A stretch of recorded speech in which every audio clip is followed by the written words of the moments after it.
Can we start, Brian? Yes, yes, yes. Okay, okay. Let us start. So, a very good morning to all. Principal, Professor Gervasio Mendes, resource persons, Ulfa Khwaja and Sunita Raste, research scholars at IIT Bombay, teachers, students, enthusiasts, and any other enthusiastic participant who has joined to learn from this workshop. I am Brian D'Souza, Assistant Professor and in charge of the MSc Mathematics program at Government College Sankil in Goa. It is indeed a pleasure to welcome you all to this workshop on incorporating active learning in educational videos. This is the first in a series of workshops that will be conducted in the lead up to Axiom, which is a national level intercollegiate event of mathematical intelligence and logical reasoning. This event will be hosted for the second time this year at our college, at Government College Sankilim. And this year we have 10 BSc colleges from Goa as well as colleges from New Delhi and Kerala that will be participating in this competition in the month of March. Go, go. We are eagerly waiting to welcome you all. I know many of the participants from Axiom also have joined here. So we are eagerly waiting to welcome you all at Government College Sankelim on the 3rd and 4th of March. From general knowledge to quizzes to debate competitions, from scientific model making to applet designing, the 20 competitions at Axiom present a mouth-watering treat to the academically inclined. Now coming to this workshop, it has been jointly organized by the Department of Teaching, Learning and Education Technology and the Postgraduate Department of Mathematics, Government College Sankelim. We acknowledge the financial support provided by the Directorate of Higher Education, Government of Goa, and the Department of Science, Technology and Waste Management, Government of Goa. Our aim in conducting this workshop was to equip participants with the skills, with the awareness of critical parameters and knowledge, so as to be able to create videos, educational content that is engaging. Of course, for some of you, this will be put to the test during the video making competition that we will be having for Axiom. But for the vast majority of us, this workshop will provide an opportunity to better ourselves with skills that we will acquire in the sessions that are scheduled for today. So with this brief introduction of today's workshop, once again, welcome you all and wish you happy learning. Now, before I go ahead, although there is a formal vote of thanks, there are a few people that I have to acknowledge. So allow me to spare a minute to acknowledge the efforts of the people who've been behind the scenes, starting from our principal who has been engaged and actively involved in making the proposals and plans, members of the DTLET, Anjali for amazing brochure and the certificates and a lot more, Aaron who digitalized every process with a lot of automation, right down to getting your certificates emailed to you, that process. Dattaraj for the YouTube live stream and the related work, and Joshua who has been constantly guiding us whenever we have hit technical roadblocks in this jargon of technical terminology. We turn to him, and also the members of the mathematics department from. So now I request our principal, Professor Gervasio Mendes, to share his thoughts with the participants. Maybe a day is not far off when we will be serving virtual tea. But right now, we continue with what we have. Thank you, Brian. I'm extremely happy to welcome all of you for the workshop on incorporating active learning in educational videos. The speciality of this workshop and hands-on activity, and we have kept it open to anybody who is interested to come and learn a new skill. I must at the outset congratulate the Department of Teaching, Learning and Educational Technology. For those who are new, this is a department which has been carved among the teachers by the Directorate of Higher Education. So it shows the clear intent of the Directorate of Higher Education, which is our higher authority, in ensuring that we are effective in our teaching and learning. And the Postgraduate Department of Economics, which has been doing a fantastic job. Axiom is now going to be correlated with their name, I think, for years to come. I'm extremely happy to welcome young women who are here with us, Miss Ulfa Hanif Khwaja and Ms. Sunita Raste. I welcome you on behalf of the Government College of Arts, Science and Commerce, Sankeli. I was looking at what they are doing. So it is two of the PhD scholars who are reading for their PhD are going to be resource person with us, and expertise which they have gained, insights which they have learned over the years of their PhD is something which they will be sharing with us. Ms. Khwaja has been a Goa Scholar to 2018-19, which is now called the Manohar Parrikar Goa Scholar Scheme for meritorious students. And one of the raison d'etre for the scheme has been whether the people who get the scholarship can give back to Goa in whatever measure. And I'm sure this is a testimony of Miss Khwaja giving back to the society what she has learned. Congratulations and thank you very much, Miss Khwaja, for being for agreeing to be the resource person. Miss Sunita is also reading for her PhD at IIT Mumbai, and she will also get her expertise here. She is the Prime Minister's Research Fellow, and we also congratulate you. And I wish you both all the very best and hope you complete your doctorate as quickly as possible and come out with something very interesting. I must at this point of time before I take your leave, uh, register my thanks to the Directorate of Higher Education, especially the Director of Higher Education, Sri Prasad Loliekar, for funding this activity, and the Department of Science, Technology and Waste Management, the Director, Mr. Levinson Martins, for agreeing to partly support us. I wish the participant all the very best. I hope this one day of theory with hands-on activities will make us more skillful by the end of the day. Thank you, Brian, and I request you to take over. Yes, thank you, sir. Thank you for those insightful thoughts. And we always take inspiration from a lot of what principal tells us. And professor in the of mathematics to introduce the resource persons. Over to you, Prajwal. Hello, am I audible? Yes, yes, you are audible. Uh, Good morning, everyone. My name is Tejas Patil, Assistant Professor in Mathematics. At the outset, I would like to welcome one and all who is present for this webinar on incorporating active learning in educational videos. It's my pleasure to introduce our guest speaker for today's session, Ulfa Hanif Khwaja, ma'am. Ma'am, PhD scholar at IDP in Educational Technology at IIT Bombay. Ma'am is also awarded Manohar Parrikar Goa Scholar Scheme for Maturation in 2018-19. Ma'am holds a MTech degree in Computer Technology from Goa University. Ma'am has conducted several educational workshops on scratch programming children under the Goan Powered with Education Technology GEIT with Goa. Ma'am is also having experience in working on educational based projects at IIT Bombay, such as FOC and Next Educational Lab. I would like to welcome you, ma'am, and looking forward for your informative and valuable session. It is my pleasure to introduce our next speaker, Sunita Daste, ma'am. Ma'am is also awarded Prime Minister Research Fellowship. Ma'am has done Masters in Biotechnology.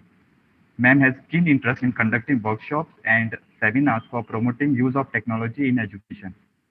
We are lucky to have you, ma'am, with us today to share your insight and expertise on incorporating active learning in educational videos. So without any further delay, since we are meeting virtually, let's give a warm virtual round of applause to both of our resource persons. Now, I would like to hand over the session to resource person for the day. Over to you, ma'am. Hello? Yes, yes, you're Yeah. clearly audible. Yeah, thank you so much for a warm welcome and for the very brief and good introduction. So, first of all, it feels great because I have always studied in Goa and then I've come here to pursue my PhD. So, like the principal said, it always feels like you're giving back from where you came. So, yes, if I see now, we have roughly around 47. I think few of us are the organizers and the resource persons. Are we waiting for more students to enroll? Mm, I think we will start because a lot of them will be joining on YouTube. So out of the I think 115 who had registered, there might be some on YouTube. So and including there is a screening happening in the classroom also. So many of them will be together there and they might not log in directly onto the. Okay, fine. So, since we are handling everything virtually, maybe the YouTube chat and all, we may not be able to respond to that. We may do it later on when we see the recorded video. But as of now, whatever activity is happening here on the chat on this Gmeet, we will make sure we address all the queries that learners have over here. And also, we have other activities which will redirect you to some other platforms. So, okay, maybe with that, we'll begin with our session for today.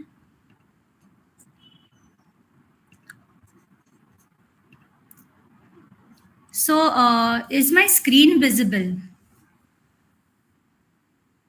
Yes, it is clearly visible. Okay, fine. So, today's workshop is on incorporating active learning in educational videos. I am Ulfa Khwaja, and I have another colleague of mine, Sunita Raste, who will also be conducting the further sessions. We are PhD research scholars from Educational Technology Department, which is at IIT Bombay. So before we begin, I want to ensure that all my participants are wide awake because we want each of you to be a part of every activity and give us answers to a lot of questions. So make sure you all go to menti.com and enter the code which is given on the screen. And there is just a simple question there. I just want to know, how are you feeling today? So take about a minute, go to menti.com and fill in the code.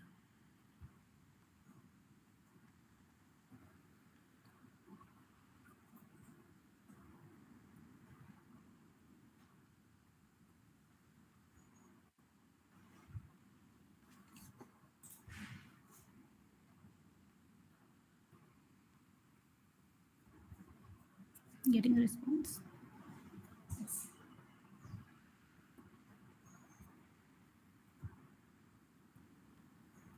I hope everyone is able to access this because we will be using it for further activities as well. Yes. So yes, Ulfa, what must have happened is many people must have not kept the secondary device at hand. So it might Oh, take a few seconds before people get hold of this. Yeah, no problem, no problem.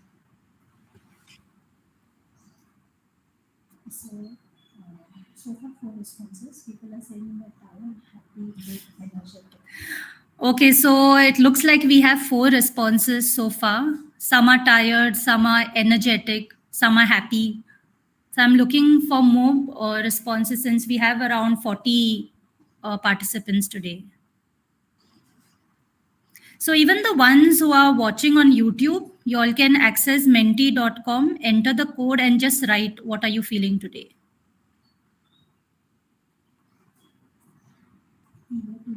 Looking forward. You want to share the screen? Sure. Once I get responses, I'll just paste it. Some are sleepy, anxious, irritated.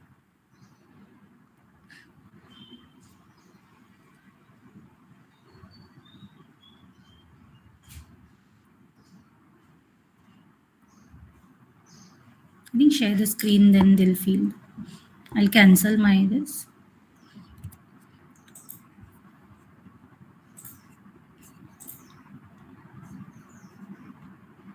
So I'll have Sunita share the response that we got from the participants.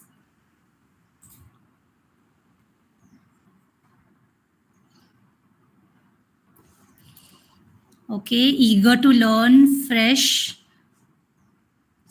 I'm really looking forward like a dragon, okay? Some are irritated. I can understand because it's a Saturday and you all have to come here and attend. Some more. Quick response. We will then move on. Relaxed. Anxious. Okay. Looks like we have around 26 responses. Okay, looks like my audience is now wide awake. So I'm going to again resume with the content. I'll share the slides. Here you go. So as I said, today we are going to learn, this session is about incorporating active learning. So the learning outcome, what we intend to attain is by the end of the session, we will expect that the learners will be able to define what is active learning, state why is it important, identify differences between active and interactive videos, and also mention few of the key features of active learning. So again, I said, since we are going to have an interactive session, we have one more activity for the participants. So the question here is, what do you understand by the words active learning? All you have to do is access this Padlet link and you have to write down what you feel. So it could be in the form of few words or sentences, anything that comes to your mind when you hear the word active learning. So Sunita will post the link of the Padlet in the chat box. You have to click it.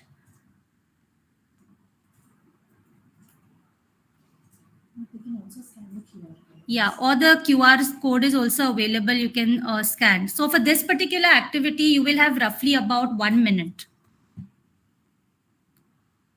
So I'll show you how the activity looks like. The first question is, what do you understand by active learning?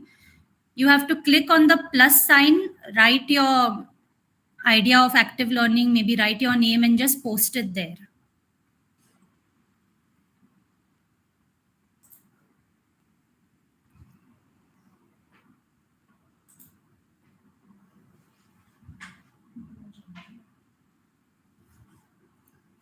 Okay, somebody is saying it's learning by doing. Good.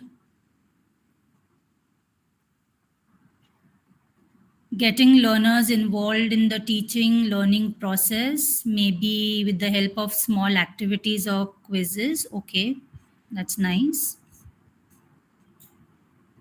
Then where we all are engaged together and learn together, sharing experiences. Active learning is where students are continuously participating in class and enjoying to do so. Good points. Involves active participation, where teachers and students are interactively involved. Okay.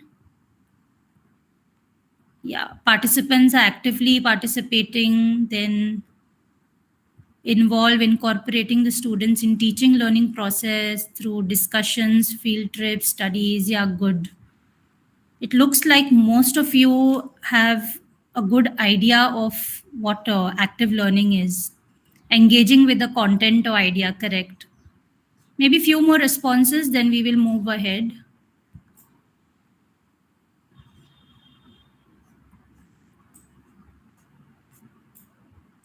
So I'm getting all anonymous. If possible, do write your names. Constantly keeping in touch with matter we are learning. That's nice. Learner-centered classrooms. Yeah. Method of learning.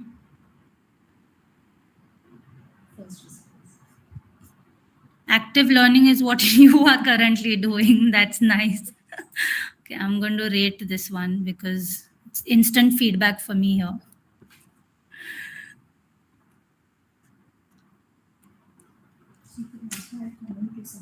Yeah. So you can also add comments to some other person's post. Like you agree with them or you want to extend on what they are talking. So yes, we will move on back to the session. It looks like most of you are aware of what active learning is. It is pretty much what you all have mentioned in the Padlet activity. So, to formally describe or define active learning, it's approach to teaching and learning whose goal is to engage students with the content via specific activities that get students to talk, write, reflect, and express their thinking. So, active learning is referred to the strategies that make students do something. The students go beyond just listening to a lecture or watching a video. So, these activities might be some discussion, some drawing, coming up with concept maps, solving questions, and so on. So, this is pretty much what you all have also written in the Padlet activity. So, we come to our second activity here. So in this activity, what you have to do is you have to watch a video for a specific time duration and write your observations for the following question. I will play the video for you. And what you have to constantly keep in mind is you have to try to analyze what the instructor or the presenter in the video is doing. So I'll move on with the activity. I'll start with the first video here. First, you'll have to tell me if the audio and everything is audible to you all and whether you all can watch or view the video. One second. Okay. So, can you hear?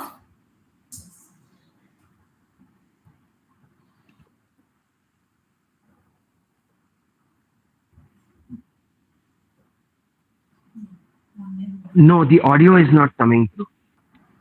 Okay. What do I do?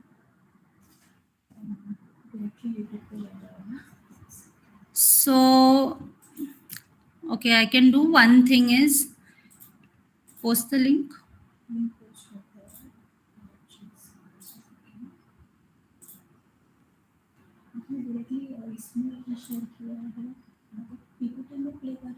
नहीं नहीं YouTube में. Okay, but the link says it will click YouTube only. Okay, just give me a second because I want everyone to be in sync for this particular activity.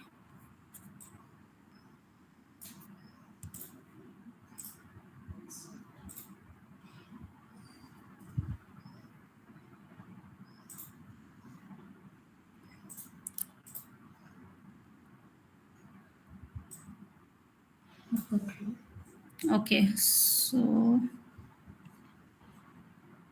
Ulfa, I think if you go to your settings and there is an audio over there, on that audio you'll have to click internal microphone, if I'm not mistaken. okay. If you go to your Google Meet, there are those 3 dots at the bottom corner. Okay, wait. If you go there, yeah, which is where and somewhere you will have settings. okay, Yeah, and you should have audio there, and audio you click on that internal. Yes, microphone built in, I think. Yeah. Okay, so let me test it again. Just let me know if it works. No, I don't think it does. no. Oh, sorry. So I'll do this. I'll just play it over here. Again, the question for all the participants here is, you have to tell me what the presenter is doing. One second.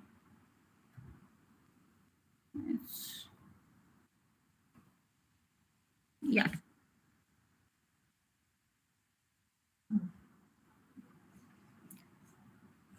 Okay, I'll do one work. I think it's not getting shared, so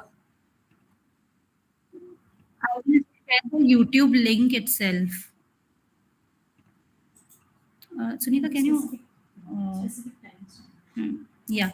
So I'll maybe Sunita can share the YouTube link. And all I want you to do is play the video from 2 minutes 47 seconds to 3 minutes 38 seconds. Just that part.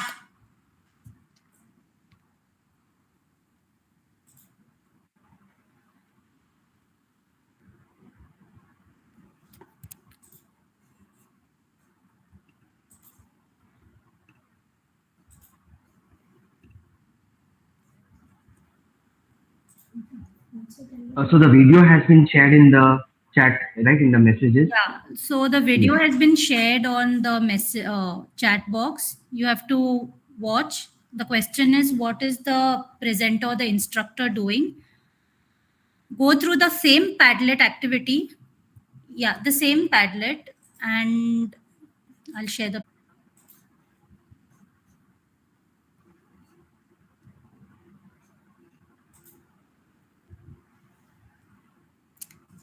So all you have to do, since this is video 1, keep the title as video 1 and then write your points below.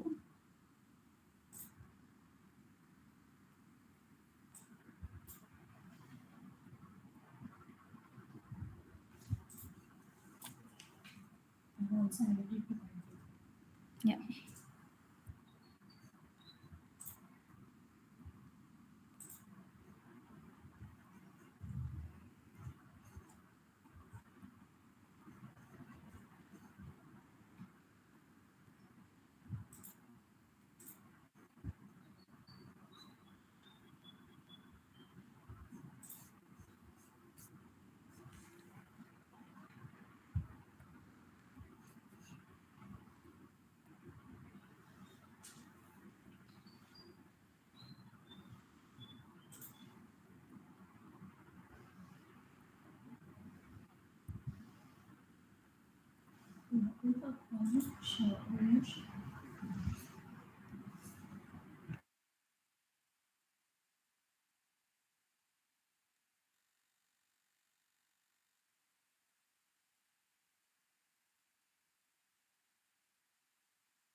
I need some more responses. We have just 2 so far.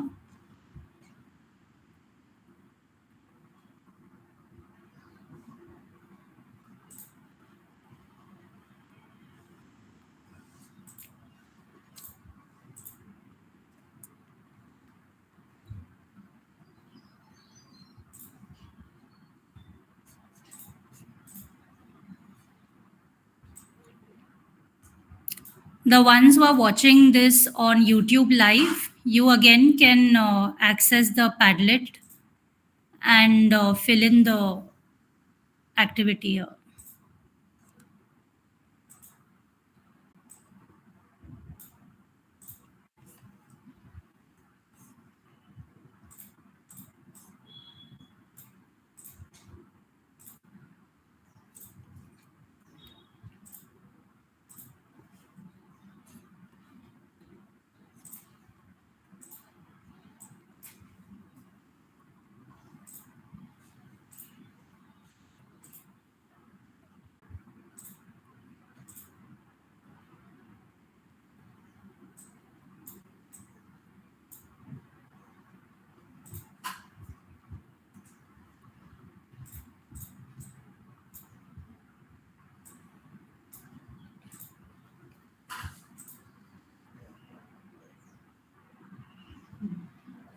और भी लिख रहे हैं ना?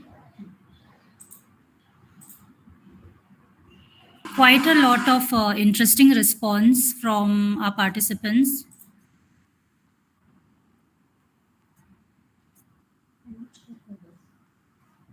It's not getting shared. Oh, okay.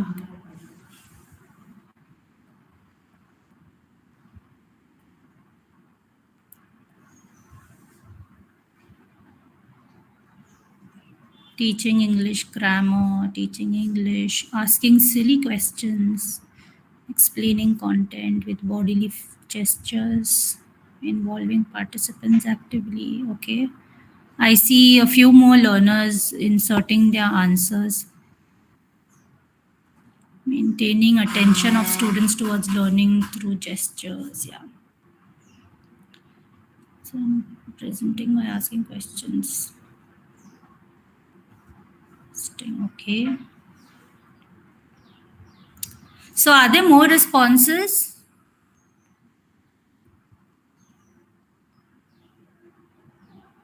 Okay, so I'll shift back to my presentation.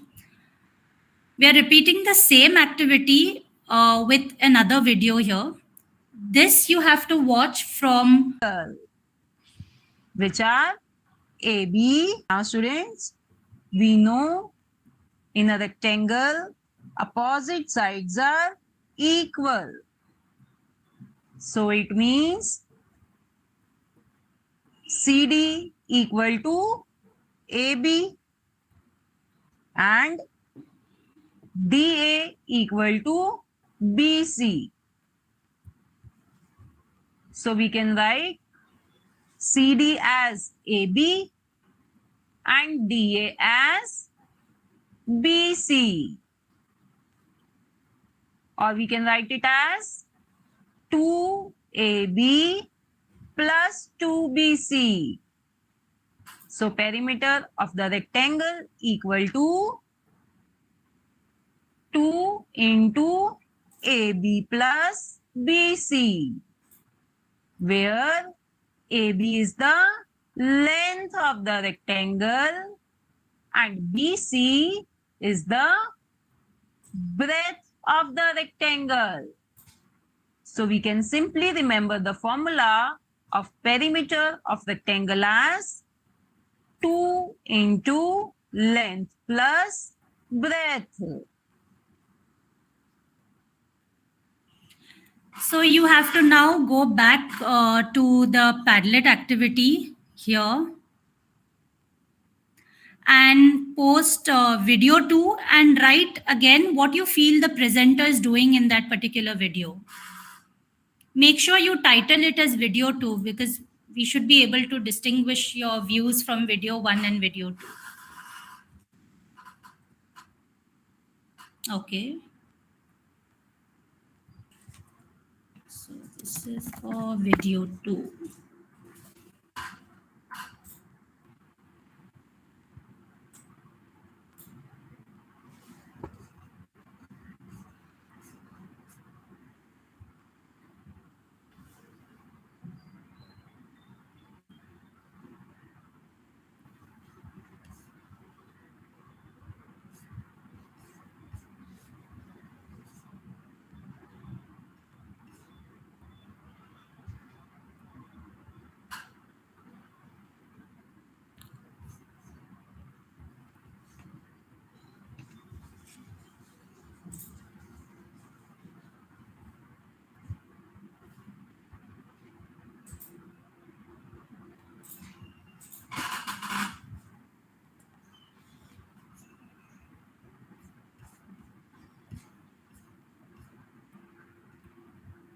The teacher or the speaker isn't visible, yet she tries to grasp attention through voice modulation.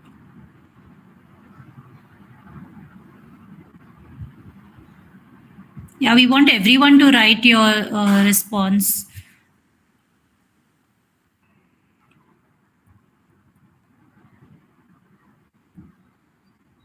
Only matter is visible. Yeah.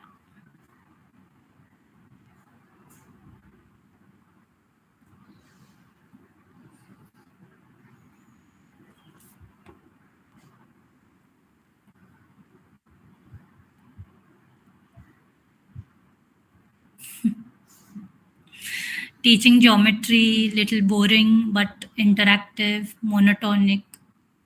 Learner will not be interested. Okay. Few more responses.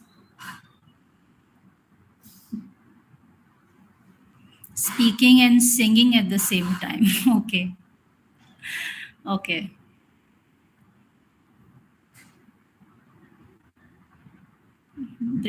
Breaking down a concept by step instructions. Okay.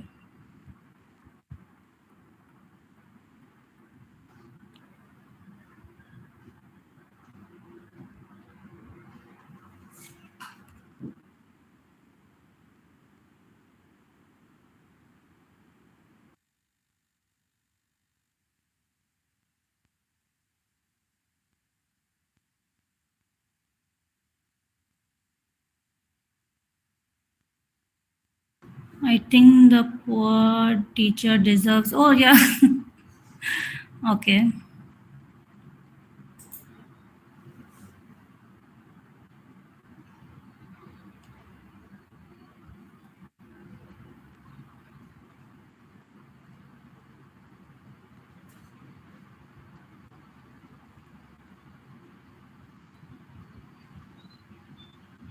Teach how to find perimeter of rectangle.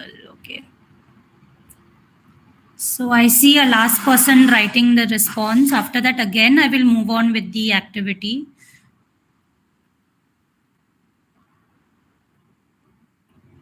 Yeah. So share this tab. Okay. So you've done, you've watched the first video, second video, and here is a third video. I'll play it for you.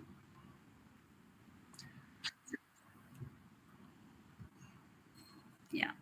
Let me know if it's audible. I'm sure you played with the ball and rope like this. Yes, it is audible. Okay. What type of motion is this ball in? Or if you look up at the fan, and let's say there's a sticker on the fan blade, what motion is the sticker in? Or the earth moving around the sun? That's right. These are all examples of uniform circular motion. Okay, so this was pretty short. Go back to the Padlet activity here and write down what the instructor is doing. And make sure you mention it as video 3.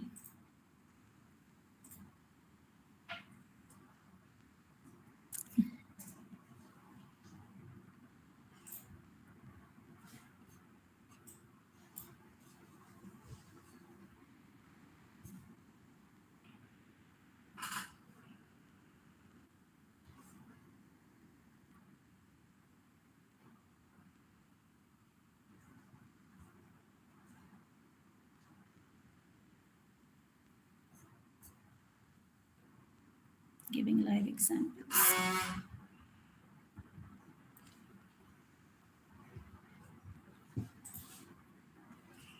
We have around 50 participants. I'm expecting at least 30 response there.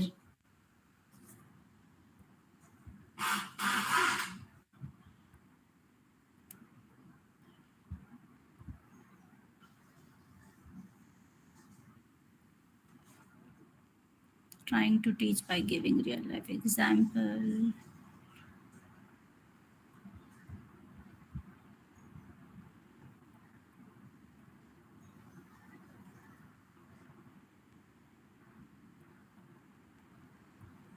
Mm-hmm.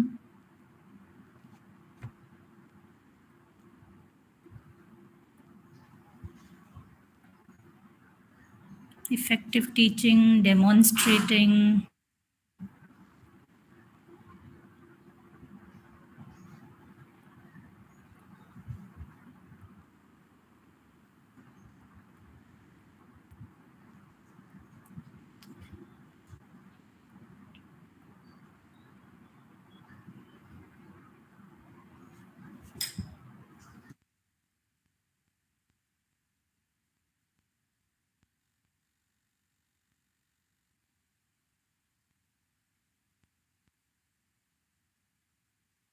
Presenter showing his lovely fan, lot of variation of stimulation. Demonstration is being done so that learner is more engrossed. Okay.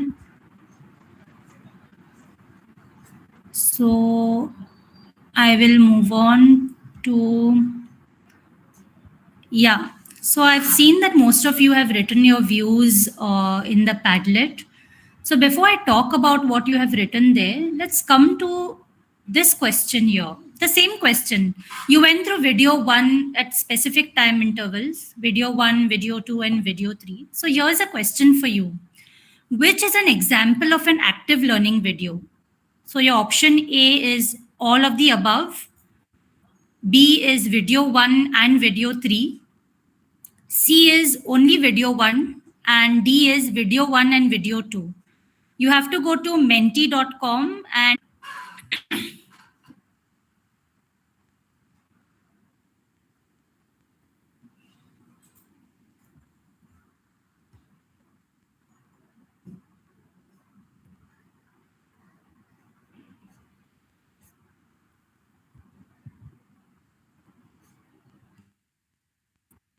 so Sunita has posted the Mentimeter code in the chat box of Google Meet. Even the online participants watching on YouTube, you all can also give your views. You all can vote on menti.com.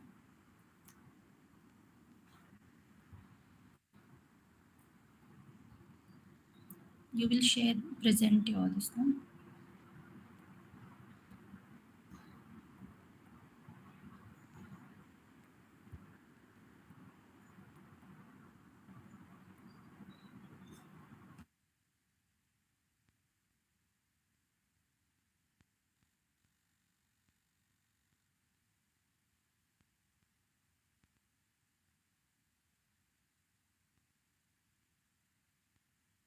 So far I've received only 8 to 9 responses. So I'll wait till I get at least 20. The ones who have done voting, you all can just signal in the chat. You all can write done, complete something.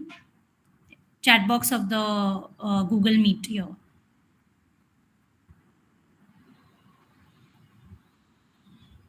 Yeah. Mamta says she's done. Chelsea's done. Sylvia, yeah. Few more.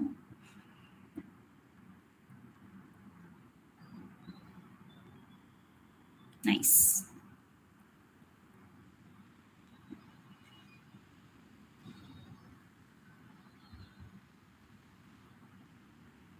Yeah.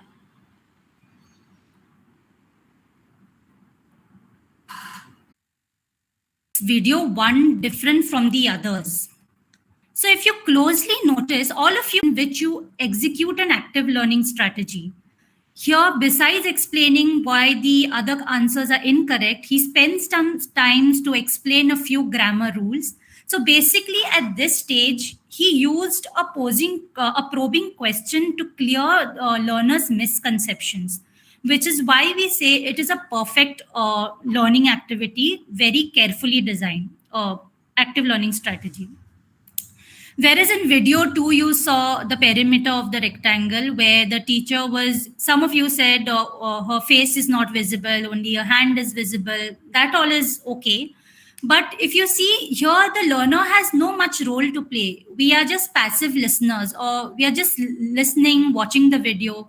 There is no probing question. There is no quiz. There is no instruction like, oh, why don't you pause the video and tell me what the answer for this should be or what the next step should be. Nothing of that sort. The learner is merely watching the video. In the video 3, although it was very interactive, in the sense you all said that he gave examples of the fan and, he had something in his hand. The video was interactive. The instructor was trying to have a conversation with students. It felt like that in the video. But the question was not carefully designed. He asked the question, he immediately gave you the answer. He poses a question to learners but does not define the activity, unlike the previous one where certain time duration was given. Also, besides learners not having time to think over the answer, the instructor here did not state the other possible answers to the questions. There could be learners who did not think of uniform circular motion, may have thought of something else.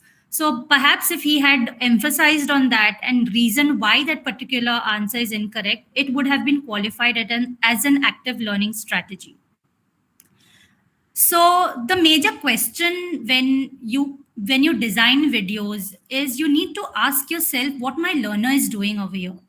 Like in video 1, where we had the instructor giving some questions on which sentence is correct, the role of the learner was involved, was a little bit more. He was thinking, he was giving an answer, he was reflecting over the given answer, and basically he was attaining clarity over whatever he learned so far.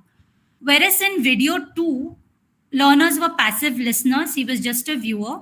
In video 3, there was no opportunity for a learner to give answer because the answer was quickly given and no clarity on why a certain answer is correct. So, should I move on to the next part? So this brings us to the question that active learning can happen when the content creator, the instructor, carefully designs the activities that require student to talk, write, reflect, solve, and express their thinking. Now, here we want the students to go beyond listening, copying notes, and beyond just following instructions here. So you need to bring a shift in your mindset from content oriented to learning oriented. You need to ask yourself a question that how well are my learners learning rather than how well am I lecturing in the video. So some of you may say, because I'm sure by now, because of COVID, most of you have had good experience with creating online content and videos. Some of you may say, my videos are pretty interactive. Like in my videos, I often ask my learners to take a pause and think if you have understood the content. Some may say, I occasionally ask them to pause and rewatch the video in case of any doubt. Some may say, I have a long video, but at the end of the video, I make sure I give them a quiz and end the video. Some may say I use colorful template to grasp the attention of the students. So these are most of the common things that we have noticed content creators doing. But interactive video, these may not assure that you are able to make sure that your learners are actively engaged in your content. Which brings to the part why interactive videos may not be enough. Although they are important, they are not enough. Like, even though I mentioned a few pointers earlier, like in those things, students don't pay utmost attention throughout the video. You need to ensure that you make sure at this stage you want the learners to pay attention. In most of the cases, students think that they have understood the video because they are following whatever you're saying. And since they are not confronted with an alternate conception or question, like the video in which the instructor posed an English question, if that is not done, some sort of misconceptions are not brought ahead. They don't know that they're actually confused about the subject. Also, in interactive videos where you do not have active learning, it is difficult to ensure whether all the students are actively engaged in the content. It could be that they have just skipped and moved ahead. Now, when is active learning? You may say, yeah, active learning may not work in a few situations. These are like if the activities are too trivial and they do not require students to do something more, like it's not letting students write, compare, evaluate something. So there is no much value in the activity for the students. For example, suppose I have a video, and in the video they say pause the video and recall the formula of an area of a triangle. So what are you doing here? You are just telling them to memorize and post it there. This kind of activities may not have any value for the learners.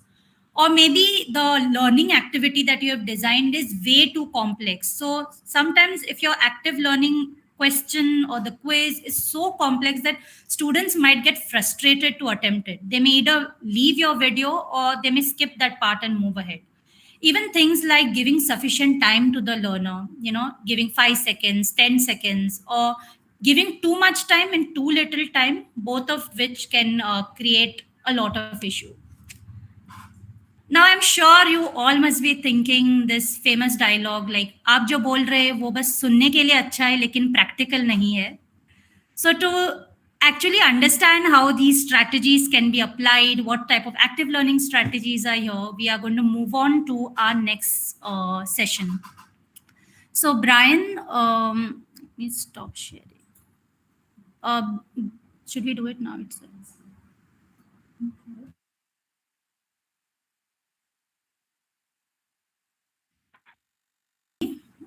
We had started about 15 minutes earlier, so we finished quite early with the first session. What we will do is we will take a break of like 15 to 20 minutes. Is that okay, Brian? Yes, that Yeah. should be fine. Yeah, we are at around 10:35 right now. Yeah. Yes. So what time? Yeah, so I'll tell you the time. Maybe we can join back at 11:50, 10:50. Yeah, 10:50. We can join back at, sorry. Yes, that would be fine. So Yeah. what I will do is I'll keep the Google Meet on since it's a 15-minute this. Yeah. And So, participants one can minute. mute themselves and move. Meanwhile, I have one more thing. While you're on the break, just go back to your Padlet, and from this first session, all of you write down what did you learn. So I want sentences like I learned that. It should be I learned that. Don't write sentence I learned about active learning. I want specific sentence. I learned that active learning is XYZ or something like that. So maybe take a few minutes and fill up the Padlet activity. And also now we are open for any questions if anyone has any doubts. Right. So if you have questions that you can as well, right, Ulfa, they could come up in. If you have something, you can just at the start of the session, maybe next session, we can take a few questions about this session as well.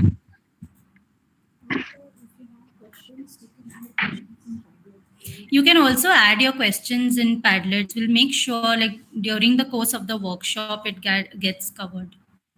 Okay. One recommendation is if it's possible, do switch on your videos. It will feel more like we are interacting with each other. Now it simply feels like I'm talking to the screen. Yeah, yeah, whoever is comfortable, do switch on your videos.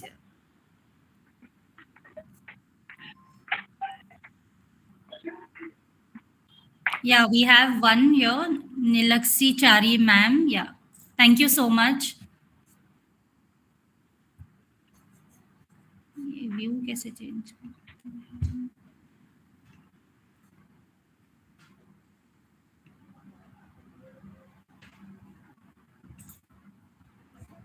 Yeah, only one participant. Maybe some more. You could just put on your videos if it's okay for you.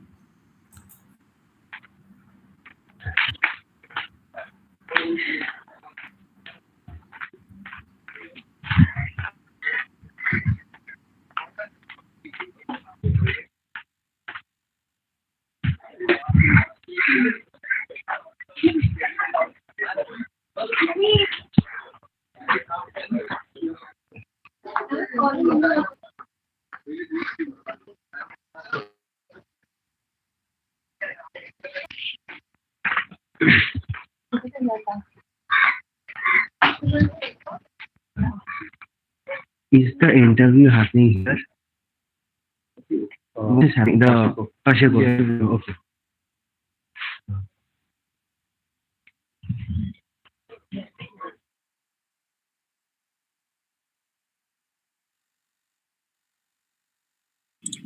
So if you have any questions, so if any of the participants, I think both of you all are having your mic.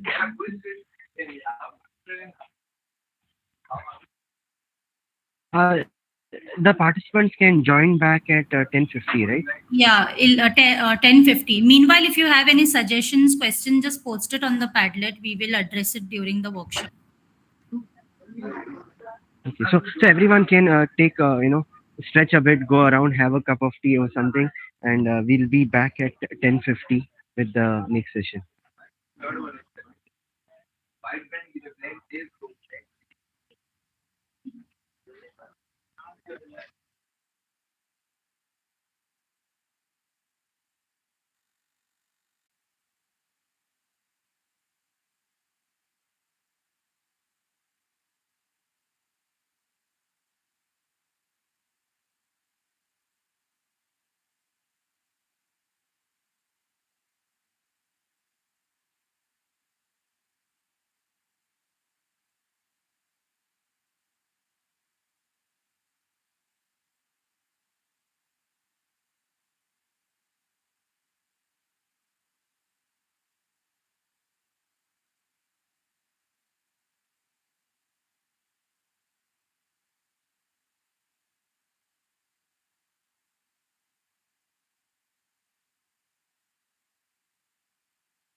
Good morning, everyone, and welcome back.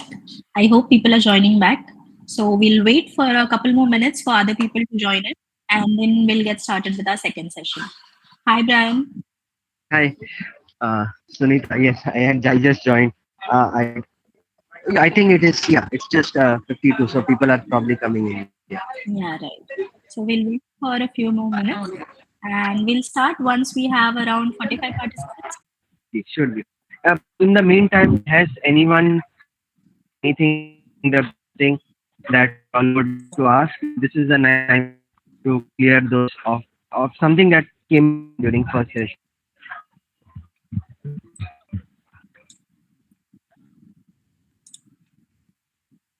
Okay.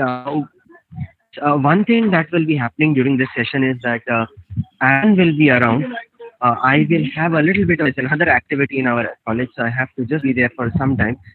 So in the meantime, Aaron will be kind of moderating Google Meet. So you can. Okay, sure. He will be joining. I don't think from his personal account. The DTLED, Department of Teaching, Learning, Education Technology, that account. So you'll see it as a D, but it will be Aaron in there. Okay, sure.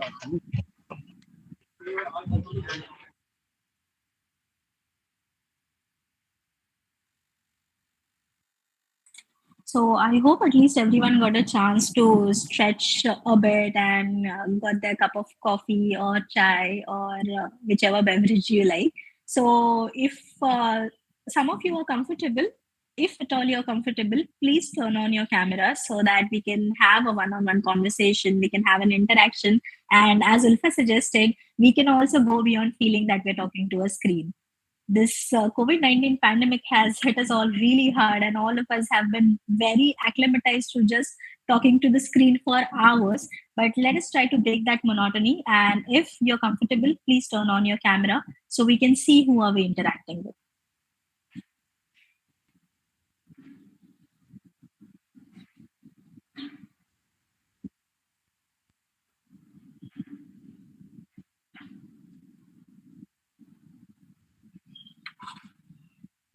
I do see some cameras being turned on, and I'm going to be very stubborn here. I'm going to wait till I see the entire tile filled with faces.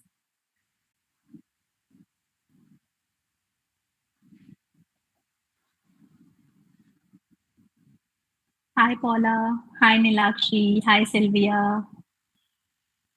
Hello, ma'am. Good morning. Good morning. Hi, ma'am. I didn't mean to call out your names, but you're the only faces I could see on the screen. So, hi, Nargis. Hi, Michelle.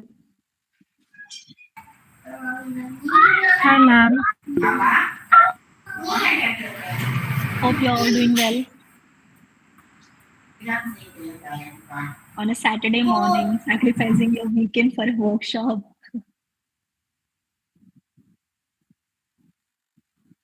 Few more people we want to join in. So still I can see 34 participants. I'll wait for some more time for some more people to join in. Maybe they are still on a break, coming back, or caught up in some other work. So let's wait for a couple more minutes and then we'll get started with our second session.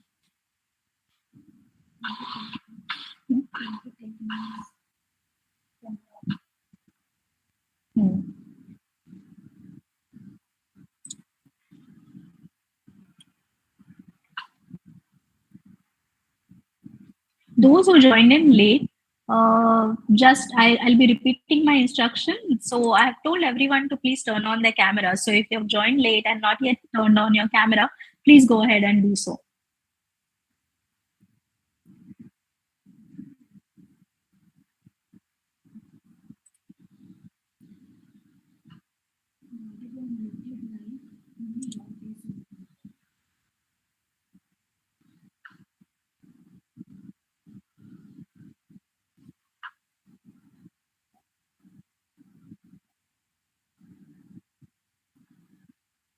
So I do see, hi Anjali. So I do see Brian back in the meeting. So Brian, we were just waiting for a couple of participants to join in. So if you can give me a go ahead whenever you think that a decent number of participants have joined, that'd be good. Either you or Aaron, whoever is available.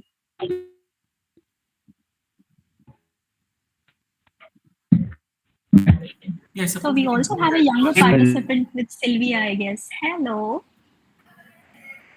I suppose we could go ahead and start. Um, Depending on the time that you all have allotted for the session, because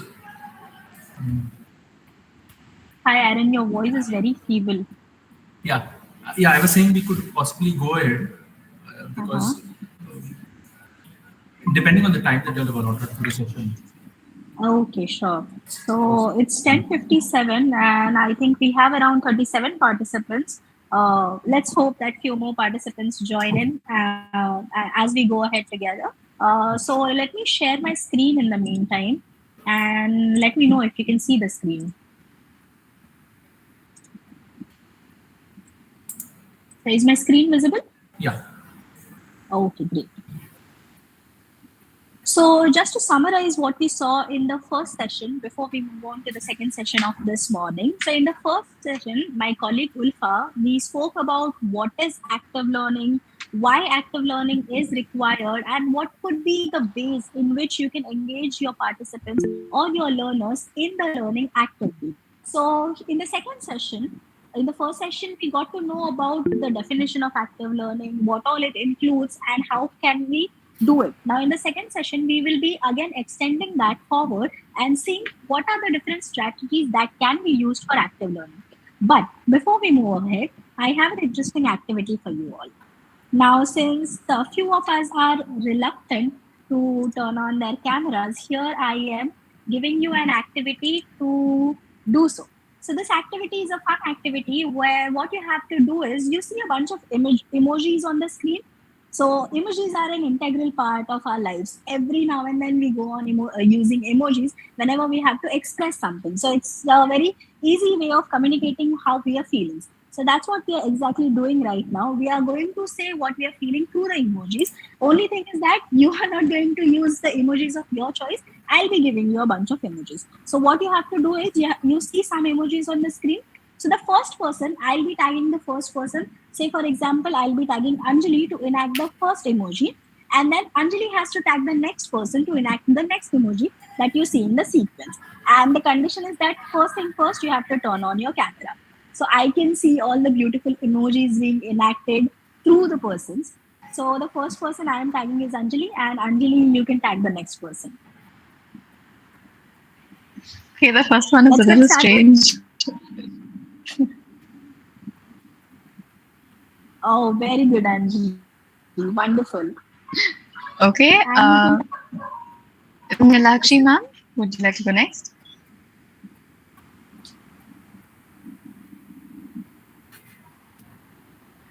okay. Nilakshi ma'am, you have to follow the emoji in the series. Yeah. Oh, wonderful. Nilakshi ma'am, you have some good expression skills there. You can tag the next person.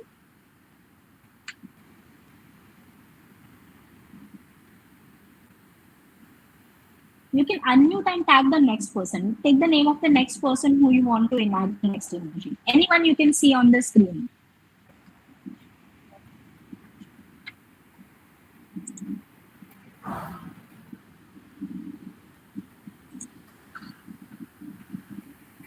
So I'll do that for Nilakshi ma'am. I am tagging Anushka.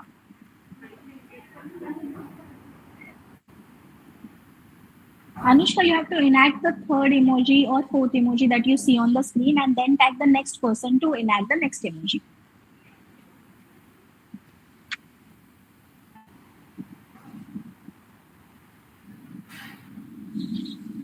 I hope I'm audible to everyone because I don't see people enacting their emojis. I don't see a lot of emojis on the screen.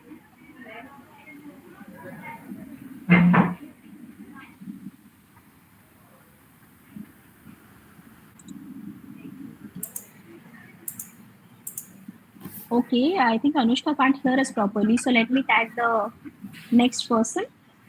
So I'm tagging Aaron. Aaron, please proceed. Are we at third or fourth?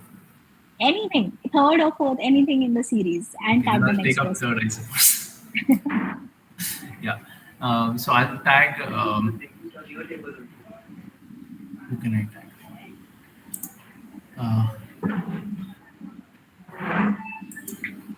So Maria. Is Maria there? Maria. So Maria, please turn on your camera and then enact the emoji that we see.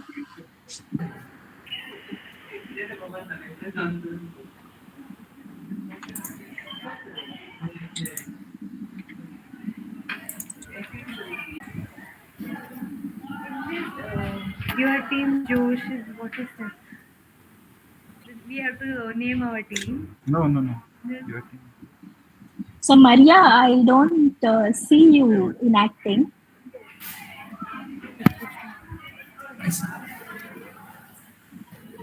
Maybe the next person we can take up. Just explain now how and why your Ulfa, please pick a person. So I saw that Mr. Prajot had put on the camera a few seconds ago. Why you So, have to tell why you will. Mr. Prajot,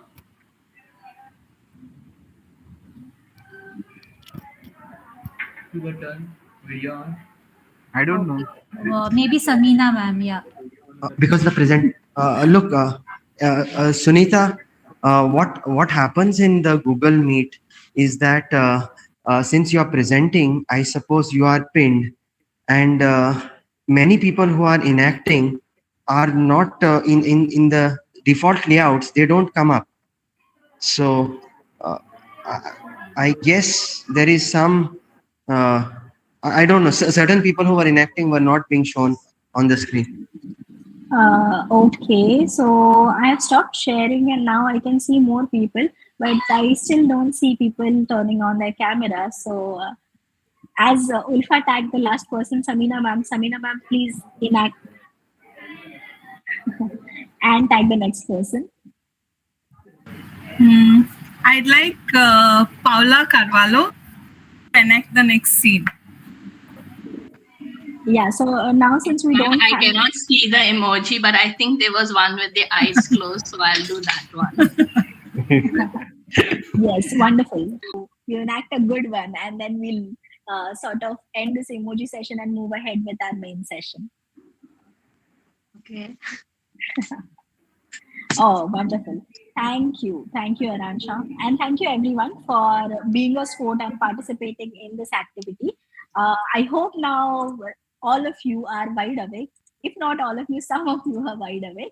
And let us move ahead with our activity.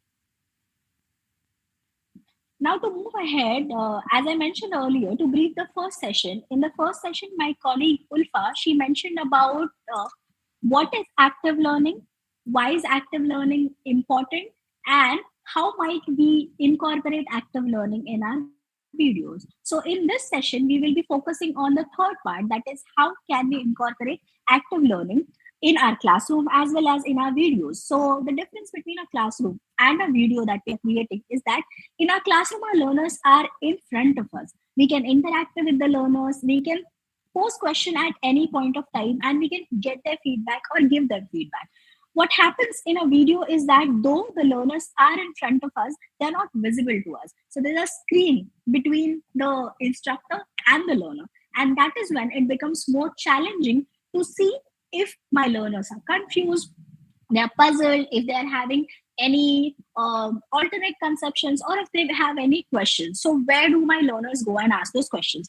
Of course, there's always the comment section, but it is not possible to give an immediate feedback in the comment section when you're talking about a video. So in this session, we will be talking about some of these activities and strategies that can be included in a video in order to make the video more interactive and in order to accommodate more and more of your learners. So before we begin, let me give you a scenario. So let's think of a scenario of a classroom where there are students, let's say students of first year of a bachelor's degree program. And then this is let's say a mathematics class where the teacher is teaching them how to calculate the area of a certain shape, let's say a rectangle. I taught them the concept of what is a rectangle, how to calculate the area of the rectangle, what is the formula for the same, and so on. So the teacher gave all the facts or the formulas, the procedure, and what to follow. Now what happened in the exam is, in the exam, there was a question given that you are going to a certain interstate competition to play football, and there's a ground which is unknown to you, and you have to calculate the area of that football ground. Now, apply the concept that was learned in the classroom. But in turn, what happened is students, they became puzzled that what am I exactly supposed to do? I know the formula, I know how to calculate it, but this is not a straightforward question. So what do I do? So the students said that this question was out of syllabus. We were not taught this in the classroom. Now, what do you think? Who is wrong in this scenario? Is the teacher wrong or are the students wrong in this scenario? I'll wait to receive a couple of responses.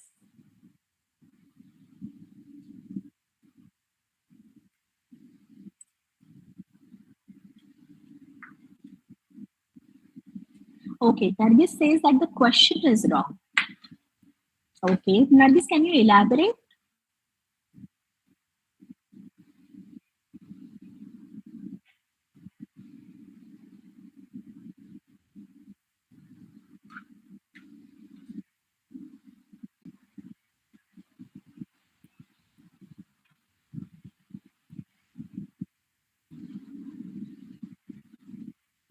A few more responses. Okay, Mamta says that in school they're not given enough practice to apply the concept. Yes. And okay.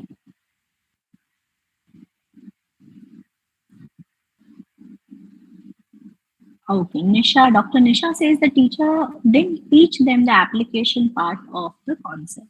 Yeah. So all of these are valid responses. The student knows the answer, but the question which they got is confusing, right? Some application should have done few problems, right? Right. So all of these are valid responses. Some of you are saying that there would have been some more application-oriented question. Maybe the teacher would have explicitly told the students how to apply the concept. Maybe there could have been more practice. So all of these are correct. So in this particular scenario, there's no one right or wrong. The teacher is right from his or her point of view, and the students are right from their point of view when they say that we were not given enough practice. But the problem is there's a mismatch between what are the expectations of the teacher and what are the expectations and the level of learning of the students. The level of learning here of the students is they know the formula, they know how to use the formula and calculate a given area. But what they don't know or what was not clear is how to apply this particular formula to another context which might have been given by the teacher. And here the teacher had not made the expectations clear. What is the teacher actually expecting from the students? If the teacher wants the students to apply a particular concept, then that should be made clear a priori so that the students know what is being expected from them. So the problem that we saw in the previous scenario, it is arising because of the mismatch that is there between the teacher's expectations and the student's level of learning.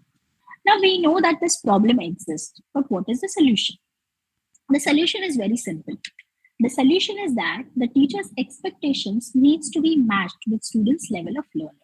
Now, if I have taught a certain concept in a classroom, my assessment or the question that I'm posing should be in line with what I have taught and the way I have taught. I can't expect the student to give an exceptional response or an application-oriented response if I have not actually taught them how to apply the concept. So that for that purpose, the expectations and the level of learning needs to be matched. And this can be done by defining what is my learning outcome. What is it that I want my students to learn? What is it that I want my students to take away from a particular lesson?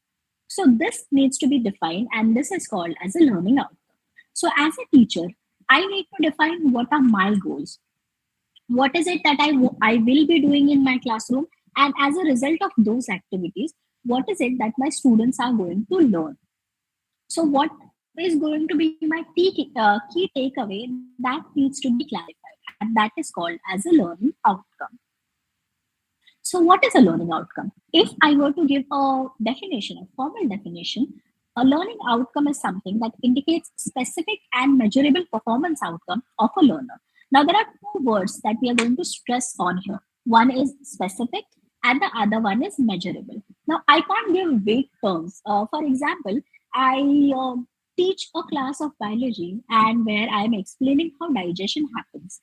And then at the end of the class, I just pose a question that, or I give myself a learning outcome that by end of this class, students will be able to understand the process of digestion or appreciate the process of digestion.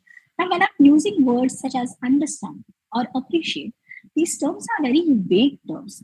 Understand could mean different things to different people. For someone, understand could have an interpretation that I must know the different organs that are involved in digestion, particular way. So if I want to measure if my students have learned a particular concept that I intend to teach, then I should use specific words. Say, for example, by end of this class, my students should be able to name at least 3 organs, internal organs that are involved in the process of digestion. Now, here I'm bringing in specificity when I say that at least 3 organs. So, minimum 3 internal organs they should be able to name, which are involved in digestion. Say, large intestine, small intestine, stomach. Or I say that my students should be able to tell what is the process by which the food is converted into energy. So in this, I'm again giving them specific tasks which can be measured in some or the other way. So this is the main requirement when I'm writing a learning outcome or when I'm keeping a learning outcome for myself as well as for my students, that it has to be specific and it has to be measurable performance outcome of the learners. Now, how do I operationalize this learning outcome in a classroom or in a course or say in a video? When I'm making a video, my video could be as short as say 5 to 10 minutes, anywhere between 5 to 10 minutes, or it could be as long as say half an hour or 1 hour. For some concepts, 10 minutes could not just be sufficient and I may have to go on for a longer time.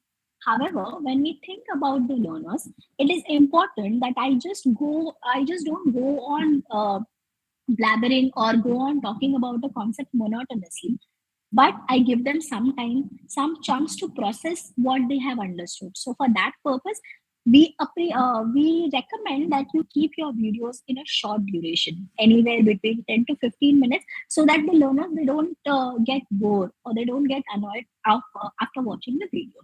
So operationally, the learning outcome should state that what the student should be or will be able to do after completing a course, a lecture or topic, or say after watching a video.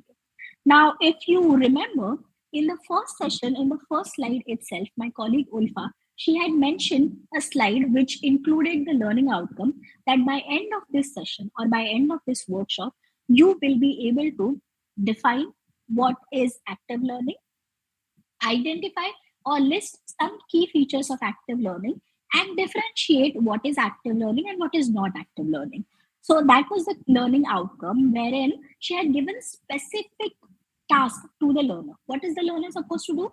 The learner will be able to define what is active learning. So this is what you have to do when you're planning a lecture, when you're offering a course, or when you're saying making an educational video. So when you're making an educational video, the purpose of what you're trying to achieve in the video needs to be clear. What is it that you want your audience, your learners who are watching the video to know? What is it that you want them to learn from the video? That has to be made clear. And another requirement is that it must be measurable. You can't just say, I want the students to understand this. Now, as I mentioned earlier, understand could have different interpretation for different people.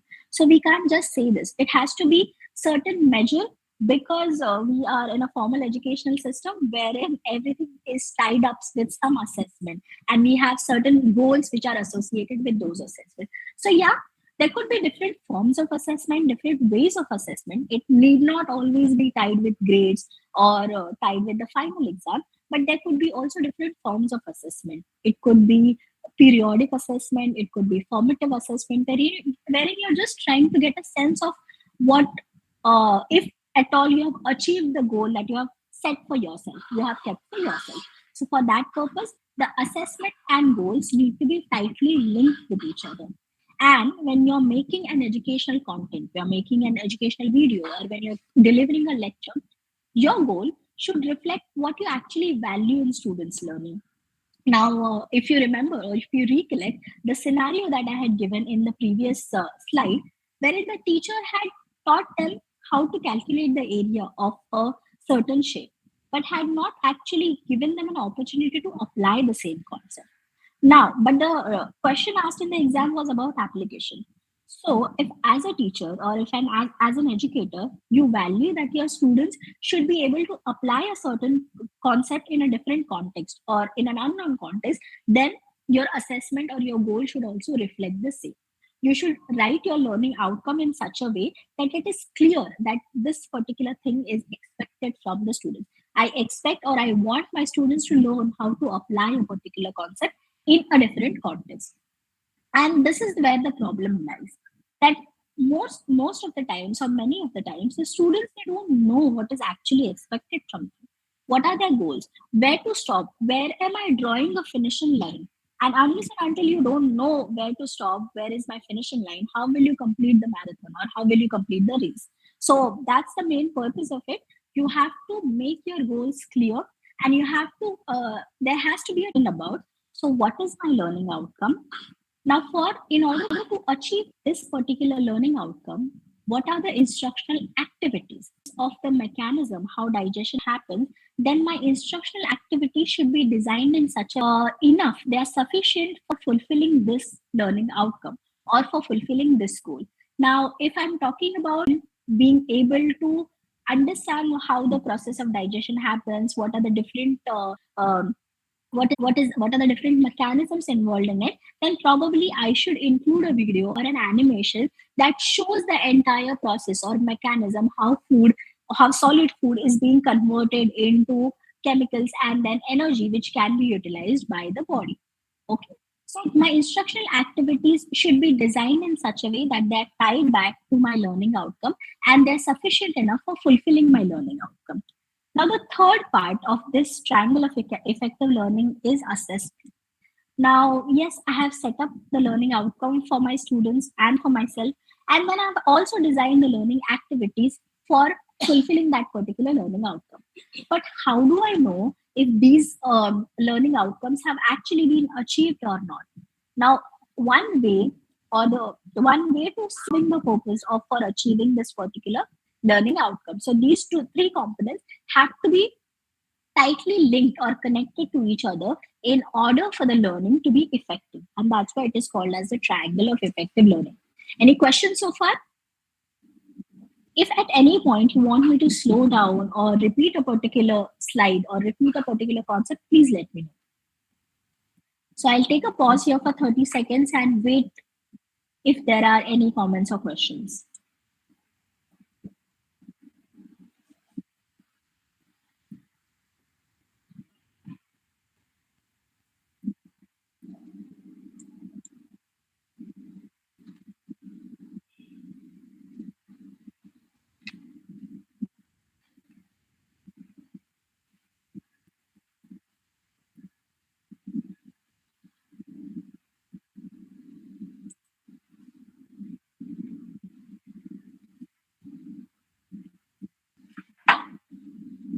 "30 seconds is a pretty long time when there is so much of silence.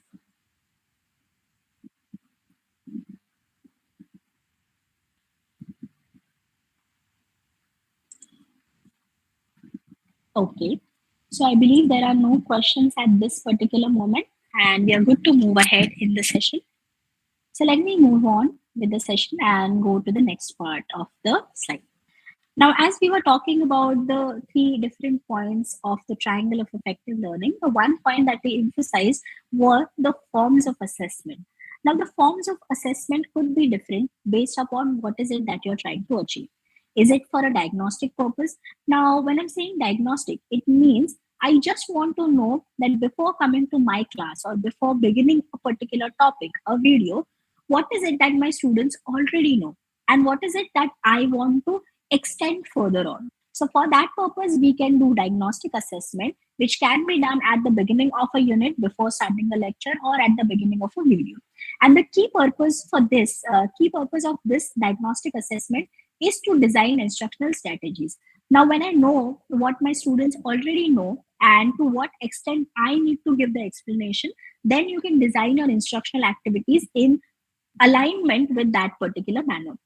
So, for example, I know that my students already know a certain concepts and they don't want more details about the same. So I can just add a brief summary of the same and move ahead with the next concept. So for that purpose, I can plan my instruction accordingly if I already know which points I need to emphasize on, which points I can simply give a summary and move ahead, and which points I have to spend more time on and give more details on. And here the emphasis on grading is low, because you don't want to score the students or you don't want to grade the students. You simply want to understand or know how much the students already know and to what level of details I need to go by designing my learning activities or by giving the instruction. So for that purpose, we can use diagnostic assessment. That's one form of assessment. Now, the other form of assessment is formative assessment, which can be done then while you're teaching a concept during the unit or during the video that you are going to make. Now, this formative assessment, why is it required? It is required to modify the instructional strategies if you want to. The students are learning, if they're missing out on certain things. This you'll get to know why by using formative assessment. It also helps you to provide an immediate feedback as well as the opportunity for the students to apply. You see that students are somewhat puzzled, they're somewhat confused, or they're not responding. You pause at that particular point, you pose a question to the classroom. Key, do you have any concerns happening? Where are they lacking? Where are they struggling? मैं video भी अच्छे से बना दी, but video में मुझे जो concept मेरे students को समझाना था वो एक्चुअली उनको समझा है या नहीं समझा है. Have they actually understood it or not? How will I know? So for that, I will use a summative assessment. And here, the goal is not just grading or understanding if the students have understood, it's also providing them a comprehensive feedback. Now, yes, after doing the summative assessment, I may get to know that some of my students have not understood the concept. Then what do? I provide them additional support. I provide them feedback. I try to address their alternate conceptions that they might have regarding the topic. And that is when this formative and summative assessment both come in picture. It is for your instruction to be more effective and for the students' learning to be more effective. So these are the different forms of assessment that can be used at different time points in your instruction. It could be at the beginning, it could be during or while the instruction is going on, or it could be towards the end where your instruction is done and now you have to see if the learning outcomes have been achieved or not. So these are the different forms or ways of assessment that you can incorporate in your instruction. Now, these assessment, some of you might be familiar with this diagram. Some of you may not be familiar. So I'll explain what is this. So these are different levels at which you can assess students' understanding or students' learning. This diagram is called as Bloom's taxonomy, and these are revised Bloom's taxonomy. And this Bloom's taxonomy gives a hierarchy based upon the levels of understanding. Now, the lowest level is remember level, where we just simply give a question or pose a question where the students are expected to recall or recollect some basic facts, such as the number, the definition, or a list of facts. So that could be at the remember level. When you go one step ahead of the remember level, the next level of this Bloom's taxonomy is understand, where the students are expected to say, classify or describe a process or discuss what are the, say, pros and cons of a search, is sort of limited, which has limited interaction with the learners. So with this limited interaction with the learners, if you want to ensure that the learners have actually understood, or if you want to ensure that I'm engaging and involving my learners in the learning process, you also have to ask them to come up with a plan within the video itself. So then you have to decide what kind of questions can be asked in the video, which will get a response within that time span of the video, and what kind of questions cannot be asked, or to what level of the Bloom's taxonomy can I move my assessment questions to. So in order to organize or in order to plan your assessment questions, you also have to keep in mind these levels of assessment and till what level do I want to go in order to achieve my learning outcome. Remember, everything has to be tied back to the learning outcome. So moving ahead and coming back to the point that some of you might be participating in the video making competition. So while you're making a video or any educational content, or you're designing any course, you're designing any lecture, what you have to keep in mind is at the top of the hierarchy comes the learning outcome. What is my learning outcome? What is it that I want my students to learn? Now, this learning outcome could be different. It could be different for different topics. It could be different for different domains. It could be different for different teachers. And it could also be different for different classes. Because in each class, the population is different, the number of students, the level of students, everything is different. So my learning outcomes have to be very specific. They have to be very personalized or customized. And I need to have a broad goal in my mind. So the videos that I'm going to make, the content that I'm going to create, it could either be for the purpose of information dissemination, wherein I want to spread awareness about certain topic, or I want to sensitize my students about a certain topic, or I simply want to give them information about there are certain facts, there are certain rules or guidelines to be followed, and I just want to convey that. So this falls broadly under the category of information dissemination. Your videos could be that purpose. You have to define your purpose of the video. So it could be for information dissemination. And a suitable example for such type of videos could be, let's say, for example, I have to give the do's and don'ts list, what to do in a laboratory and what not to do in a laboratory. So, for example, I'm working in a chemistry laboratory. So in the chemistry laboratory, there are explosive chemicals which are lying around. There could be sharp objects, or there could be multiple things which are lying around. And I have to give a do's and don'ts list. And I have to make a video. Now, such kind of videos will fall under the information dissemination category of video. The second category of video could be hands-on. I want to give a tutorial to my learners. I want them to execute and apply a certain procedure to a new context. I want them to follow the procedure and protocol.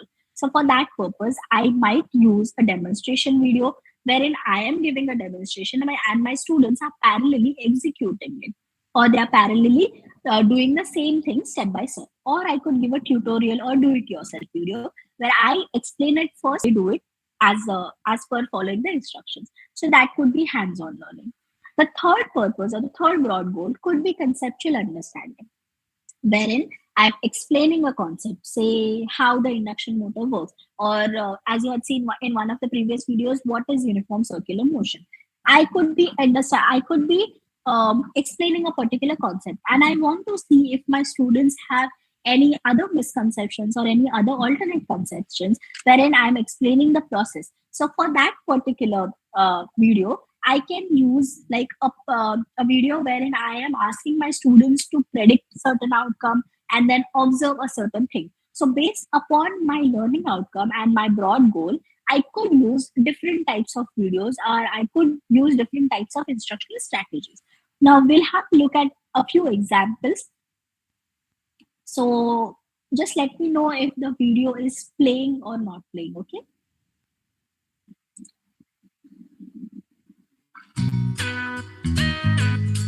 I hope the video is audible. Yes. Okay.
Hey guys, I'm Saurav, and in this Okay.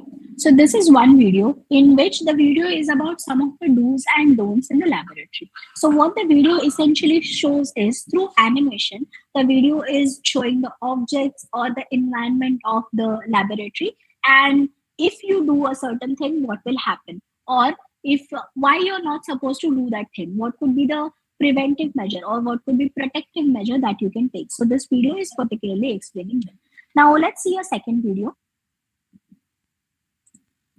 Now in this second video, what the instructor is doing master in manual mode. So without wasting any time, let's get started.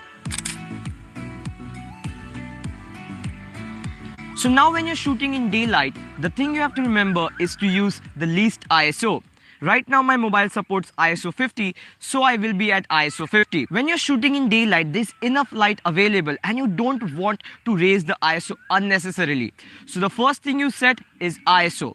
The next thing you set is the shutter speed. The way you set your shutter speed is you just see the exposure and you make sure that nothing is going too bright or nothing is going too dark. Get the right exposure and set the shutter speed accordingly. If you're using a faster shutter speed, it's going to reduce the exposure. If you're using a slower shutter speed, it's going to brighten up the exposure. So depending on the exposure, set your shutter speed. So when you're shooting in daylight, it's very simple. Set your ISO first, then set your shutter speed and take the image. Okay, so in this second video, what the instructor is doing is the instructor is giving instructions about how to do photography in daylight. What is the ISO to be set? What is the shutter speed to be set? And he also explains what would happen if you increase or decrease the shutter speed and what are you supposed to do in an ideal condition. Now that you have seen both these videos, can you just go ahead and think about are these educational videos? If yes, then why do you think so? If no, why do you think so?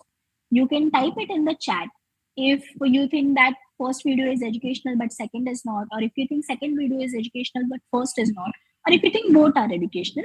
You just have to mention your rationale in the chat. If you think it's an educational video, why? If you don't think it's an educational video, then also why? So I'll again wait for some time for the responses to come in.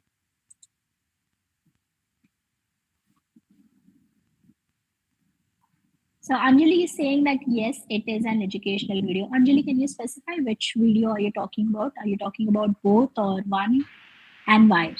I had actually responded there in regards to whether or not it was audible, but I still think that both are educational because in the sense that, like, in my opinion, education is when you learn. And so over here, there is information in both of them that, like, helps. So therefore, I would say they're both education. Okay. Okay. Thank you, Anjali, for your response. Anyone else who would like to respond? You can either unmute and speak up or type it in the chat. We'll wait for a couple more responses before moving ahead.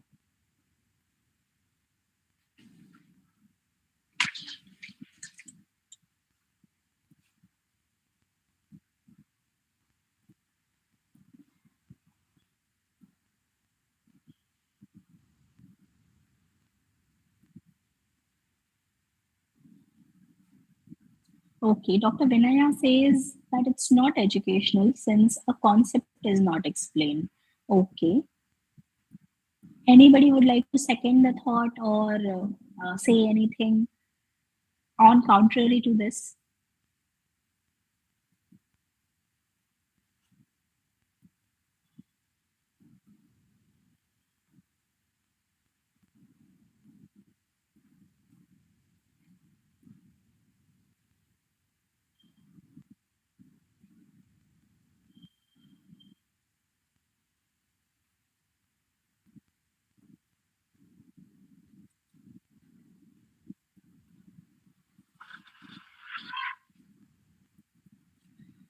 Okay, so let us move ahead. So we have two responses. Anjali said that yes, it is an educational video because there is something being taught. The instructor is giving some instruction, and for someone it might be useful. Whereas Dr. Vinaya is saying that it is not educational since a concept is not explained.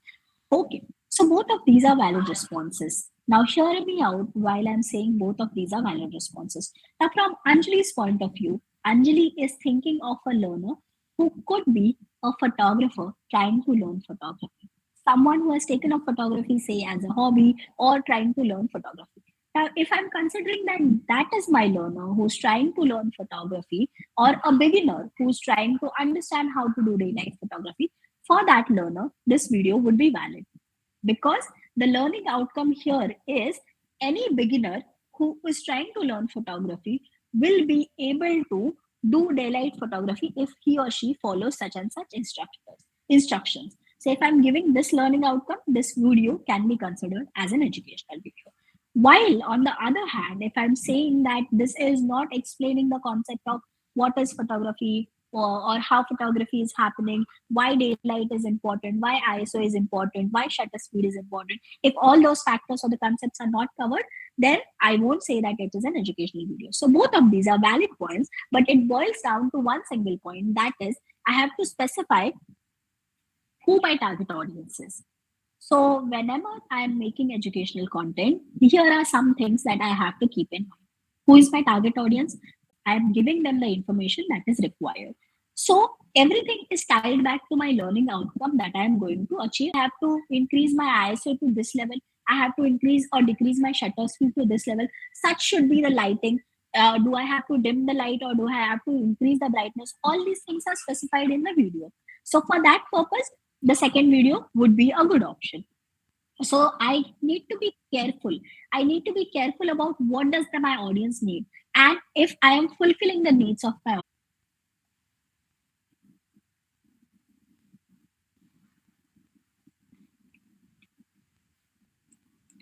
Pointed out that the second video is educational because it is telling you about photography. So again, tying back to the intended purpose, both of these, though they are educational videos, they are not the videos of active learning. Why? Because there is no opportunity provided for my audience or for my learners to play an active role here. So that's why though they qualify as educational videos, they're not active learning. There is no active learning that is happening. They might serve the intended purpose, but there is no active learning happening.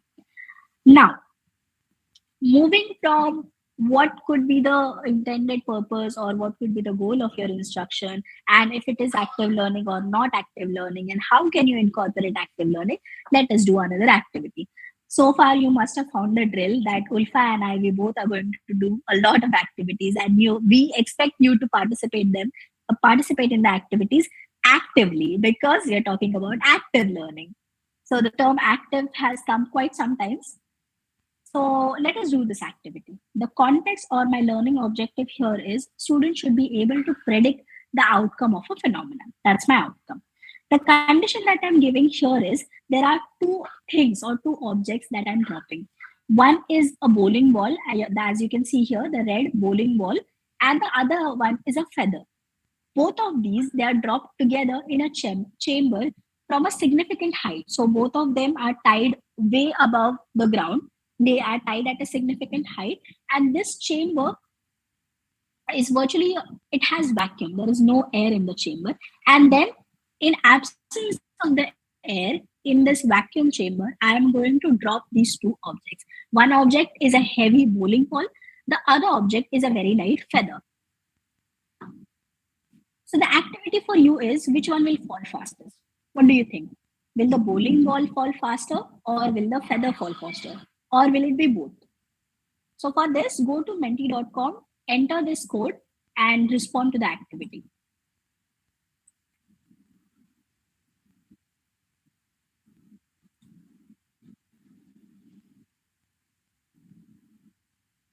So there are two objects. One object is a heavy bowling ball.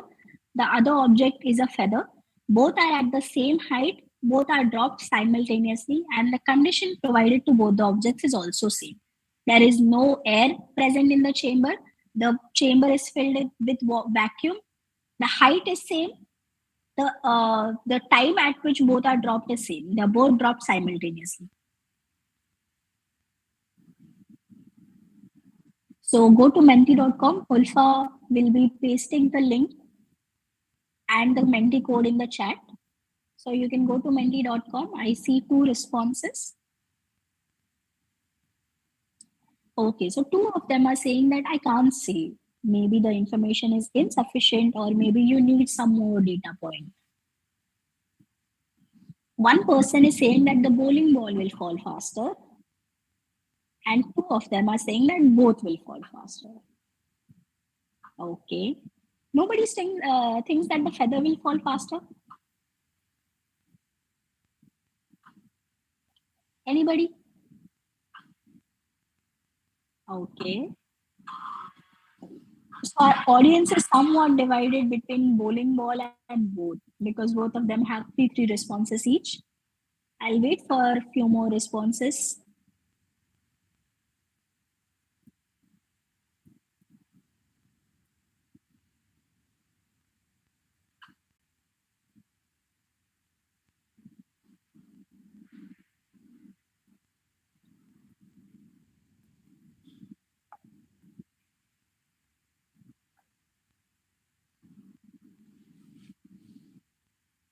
How many are there in there? 50. So there are 50 participants in the meet and only 12 of them have responded.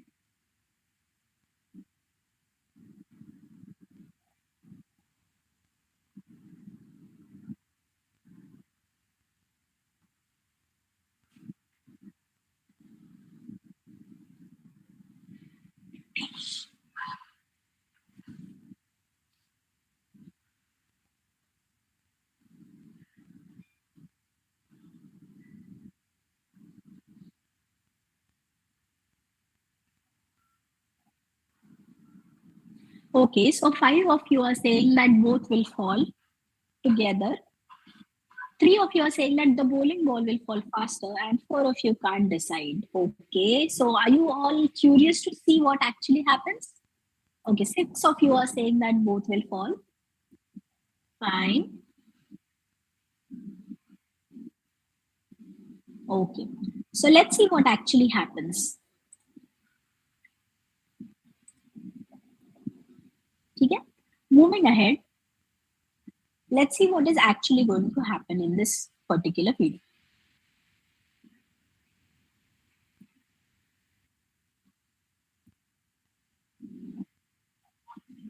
Is one working? Okay, just give me a second. Near Cleveland, Ohio, and it is the So I hope world's the video is biggest visible. vacuum chamber. Now we'll It's used to see test what actually spacecraft in the happens. conditions of outer space, and it does that by pumping out the 30 tons of air. Galileo's experiment was simple. He took a heavy object and a light one and dropped them at the same time to see which fell fastest.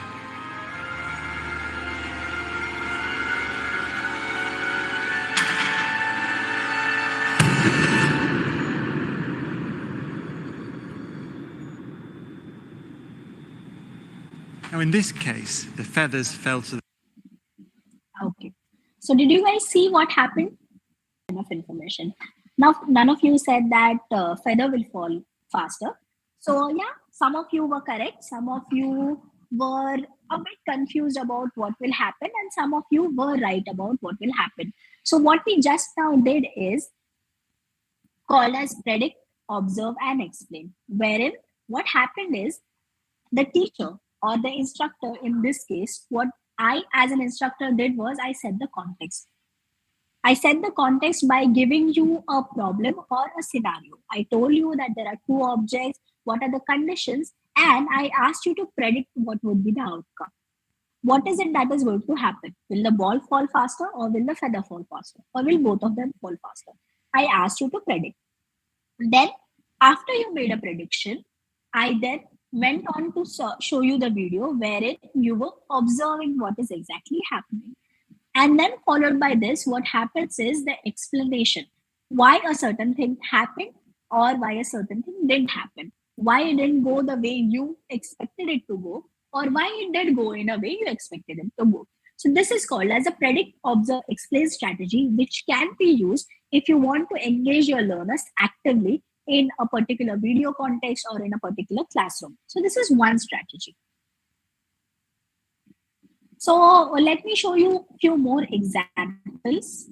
So let's see the first video. Just tell me. How do you pronounce this word? Careful, it's not Got a little cough. Okay.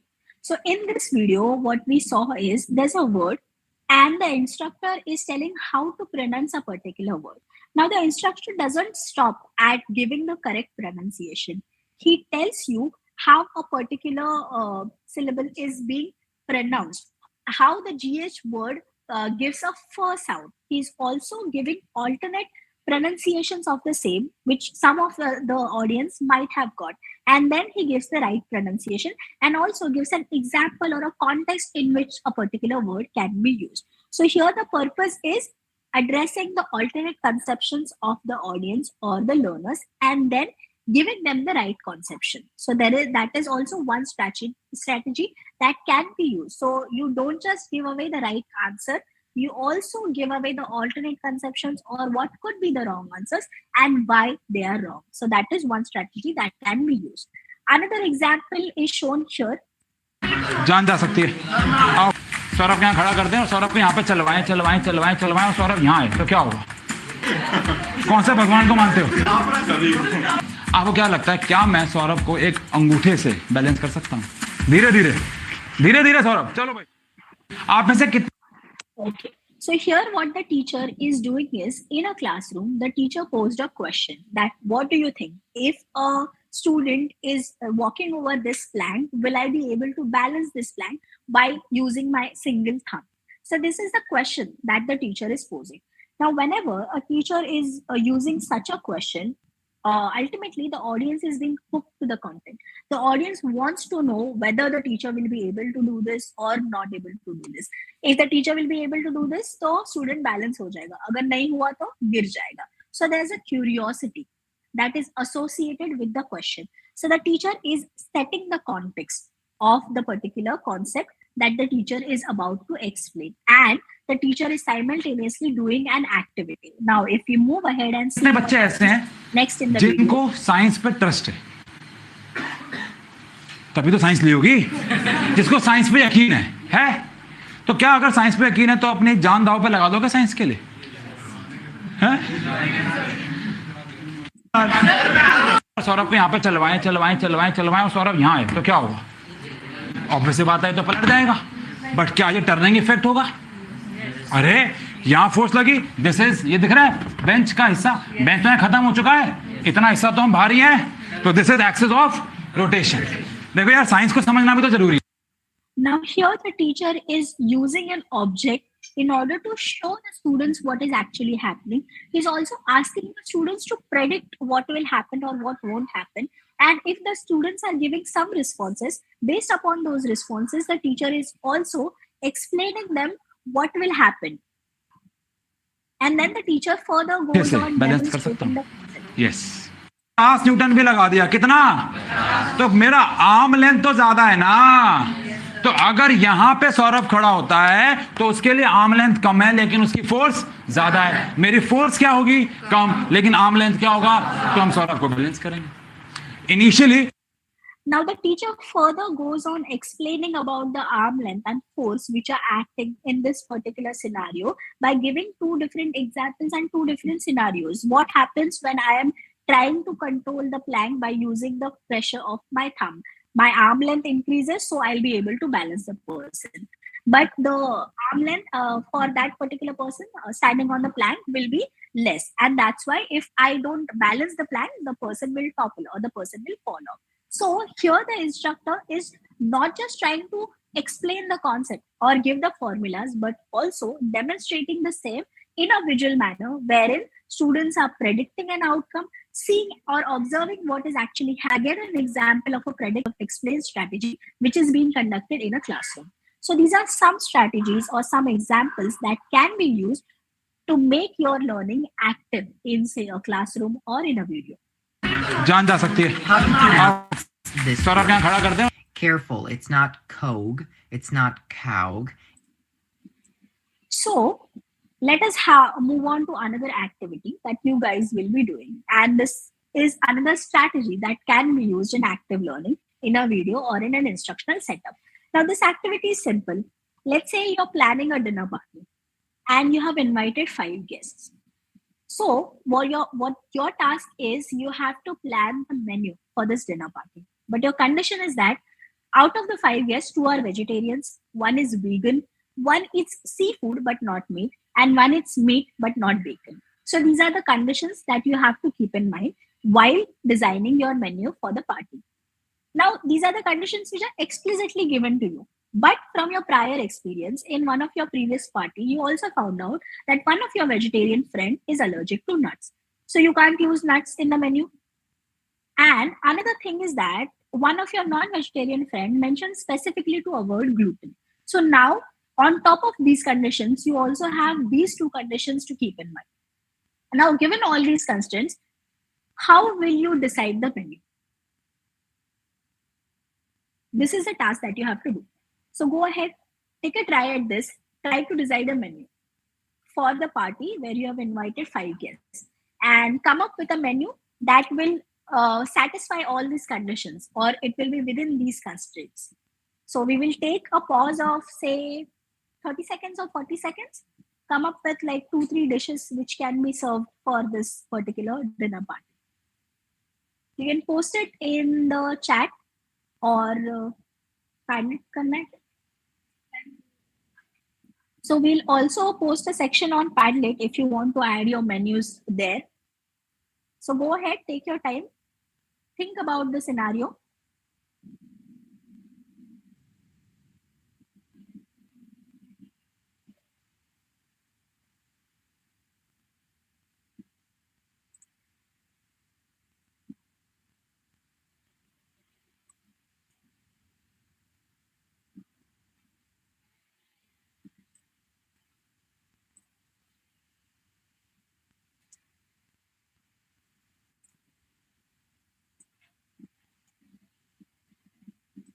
Okay, so I have added a section in the Padlet. I'll be posting the link of the Padlet again. So there's a section called as dinner menu. Go ahead, be creative and come up with a dinner list for your guests.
I hope the instructions are clear.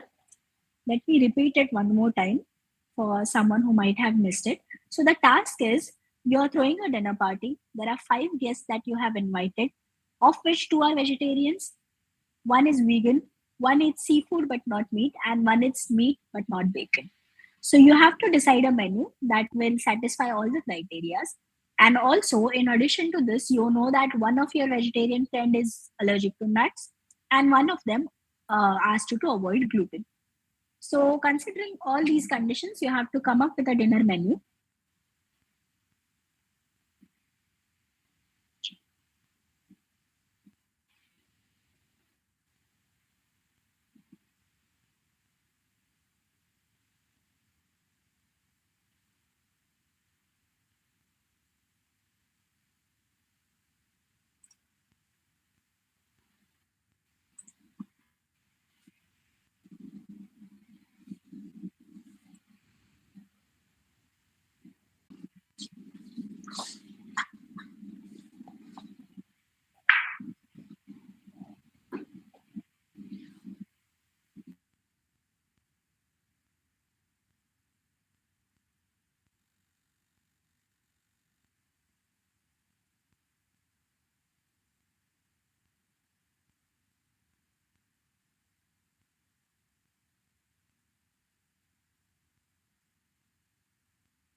Okay, we do see some delicious menu combos in the Padlet.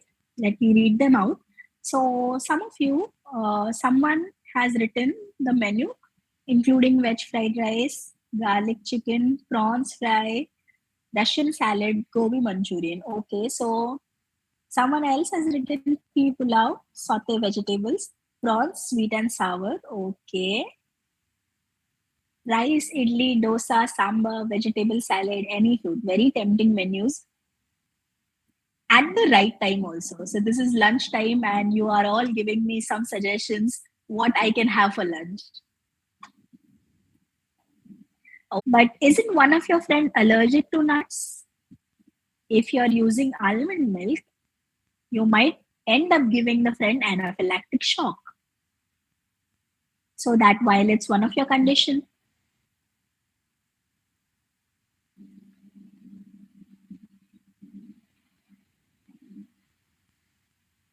So yes, good. I do see some responses. I'll just show you Padlet, okay? Just a second. Yeah. So I hope Padlet is visible and here are some of the responses that I have received. So good job, everyone. You have tried to come up with a bunch of menus which can be used for this dinner party. And you have tried to be inclusive of all the conditions that I have mentioned.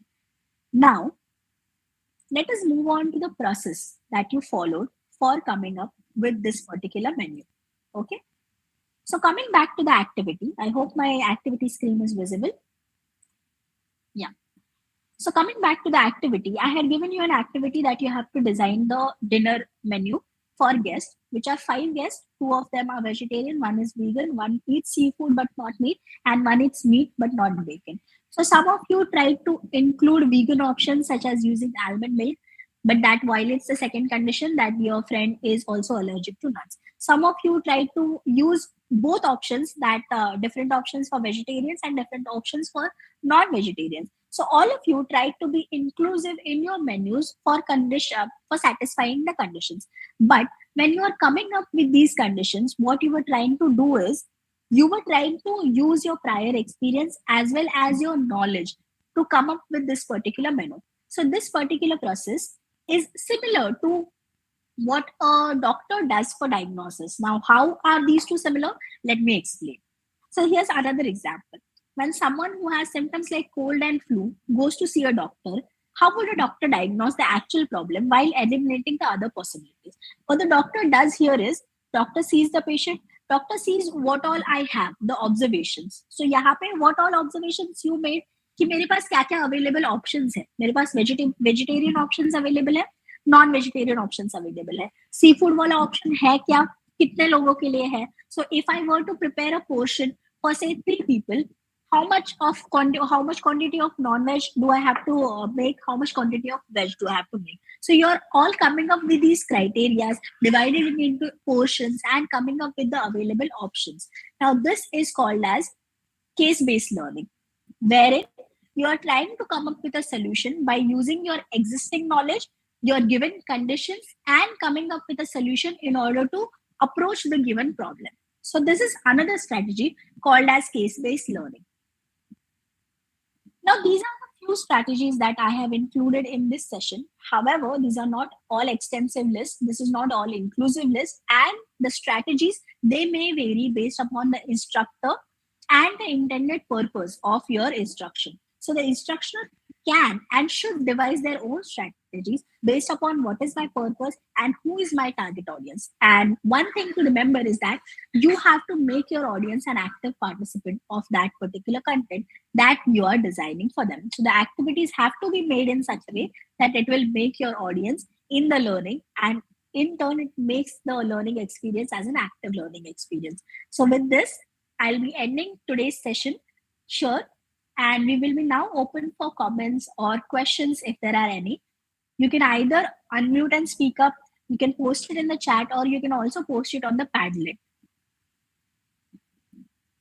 Yeah, Sunita, just before we continue with the questions, I have posted the attendance link on the in the comment section, so you can use that to fill the attendance after the session. We will leave it, or we'll leave the feedback form open 15 minutes after the session. So you can fill it after the session. And yeah, just be careful that you fill your name and your institute name properly. In the registration forms, we have got many entries with wrong names and institution names. So please be careful while filling. Yeah, thanks. Okay, thank you, Aaron. So everyone, the instructions for you are, so go ahead, fill the attendance form, which is given in the chat. And then after a break, we will come back for the afternoon session. So Aaron, if you can specify the time at which they have to come back for the next session. What was the, was it 2:30? I think it was 2:30. It's 2 o'clock. Okay, fine. So I suppose we can come back at 2 o'clock with the same Google link. Yeah. Okay.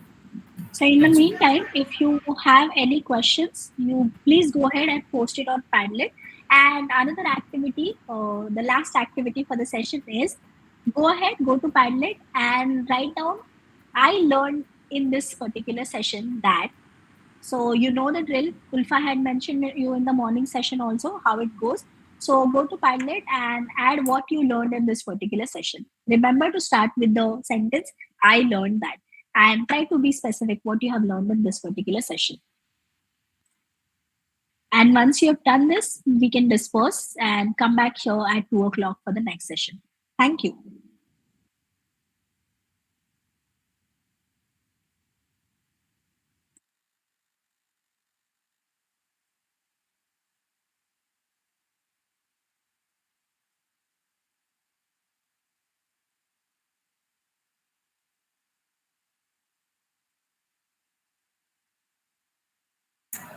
Thanks, Sunita and Ulfa. I suppose we can close. Should we close the session, or are we answering questions now? Yes, Aaron. If there are no questions, we can close the session and we can come back at 2 o'clock. Okay. Yeah. There will be another link posted for the 2 o'clock attendance. So, I mean, wait for that also. Yeah. Okay. So I suppose we'll close the link if. I mean, we can leave if there are no questions. Otherwise, and I suppose you all can post the questions also on the pad link. If there are any questions anyone would like to ask. Okay, fine. So thanks, Sunita and Ulfa. We'll see you all back at in the afternoon.